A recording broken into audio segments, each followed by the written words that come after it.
কতদিন শুনছেন ডিভোর্সের বিষয়? আমি কাউকে ডিভোর্স লেটার পাঠাইছি? ওকে ডিভোর্স লেটার পাঠাইছি কিংবা পারিবারিক ভাবে ফ্যামিলি নিয়ে বসছিলাম ডিভোর্সের ব্যাপারে কথা বলছি? তাহলে ডিভোর্সটা কিভাবে হলো শেষ মুহূর্ত পর্যন্ত? আর ফ্যামিলি লাইনে এখানে ডিভোর্স দেওয়ার পরে টাকা নিয়ে তারপরে দেওয়া হয়েছে।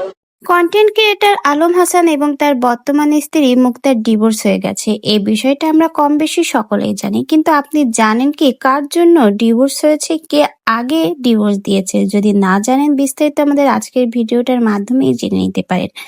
জনপ্রিয় কন্টেন্ট ক্রিয়েটর আলম হাসান বেশ কিছুদিন যাবতীয় সোশ্যাল মিডিয়াতে বেশ তর্কে বিতর্কে রয়েছেন। তার প্রধান কারণ হচ্ছে তার স্ত্রী মুক্তা।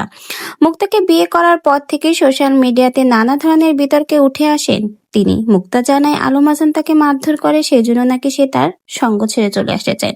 এমনকি আরো অভিযোগ জানায় যে তার পরকীয়ার সম্পর্ক রয়েছে, তাই আলম হাসানের সাথে সে সংসার করবে না।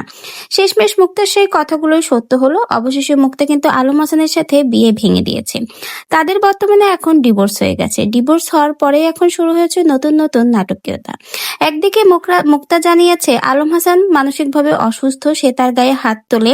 আর আলম হাসান আর তার মা মিলে 2 দিন পর পর এভাবে মেয়ে পটিয়ে বিয়ে করার ব্যবসা করে। এটাই নাকি ওদের একটা চক্রান্ত। এভাবে ওরা ইনকাম করে খায়, মানুষের টাকা হাতিয়ে নেয়।